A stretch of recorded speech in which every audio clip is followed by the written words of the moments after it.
তো এগুলো হচ্ছে মর্নিং গ্লোরি গাছ আর এগুলো হচ্ছে ডেইজি গাছ। এগুলো একসাথে বীজ ফেলেছিলাম, তো অনেকগুলো চারা হয়েছে। এখন আমার মনে হচ্ছে যে এগুলো রিপোর্ট করে দেওয়া দরকার। আসলে যে কোনো চারাই এরকম সাইজ হলে রিপোর্ট করে দেওয়া দরকার। ধুর ভাই, ভয়েস দিতে গেলে আমার কিছুই ভাল লাগে না। আজাইরা টাজাইরা কথা না বললে কি ভয়েস দিয়ে ভিডিও ভরা যায় নাকি? আবার যখন ভিডিওর মধ্যে ভয়েস দিই তখন আজাইরা কথাও পাই না। তো আমি দেখেন কিভাবে এগুলো রিপোর্ট করি, আপনারা দেখেন আর আমি আজাইরা কথা বলতে থাকি। যে কোনো চারাই আছে, যেমন টমেটো, মরিচ, গাঁদা এরকম সাইজের হলে এগুলো রিপোর্ট করে দিবেন তাড়াতাড়ি, তাহলে বড় হবে খুব তাড়াতাড়ি। আসলে এই ভিডিওটা আরও 1 মাস আগের, এভাবে ভয়েস দিব করে আর দেওয়া হচ্ছে না। আমি ভিডিও বানিয়ে রেখে দিই, ভয়েস দেওয়ার সময় পাই না।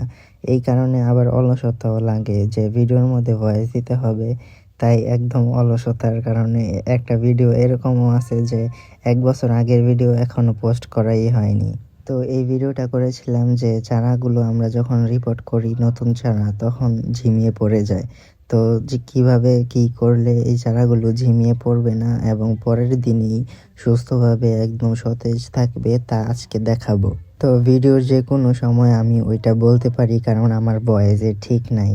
আপনাদের পুরোটা ভিডিওই দেখতে হবে। কিছুক্ষণ হাইসে আসলাম আর কি, কারণ নিজের ভয়েস শুনে নিজেরই হাসি আসতেছে। আপনারা কি করবেন জানি না। এই কথা বলে আবার 5 মিনিট হাইসে আসলাম। তো যাই হোক, এখন আমি এদেরকে কিভাবে লাগাচ্ছি আপনারাও সেভাবে লাগাবেন।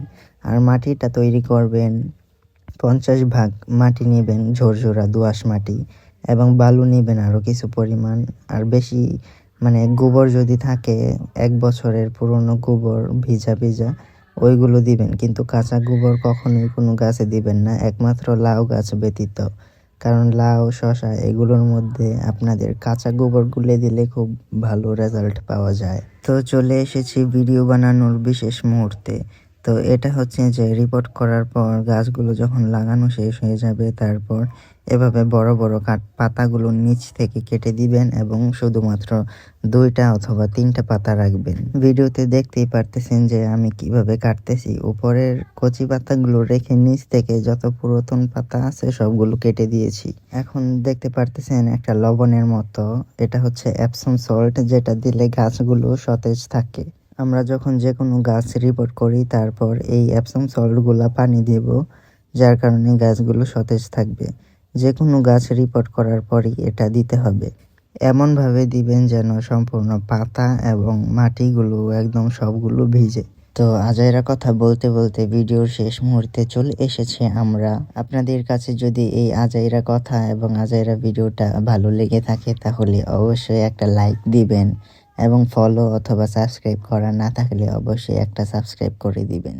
কারণ ফলো এবং সাবস্ক্রাইব করা না থাকলে আমার এই ভিডিও আপনাদের কাছে নাও যেতে পারে।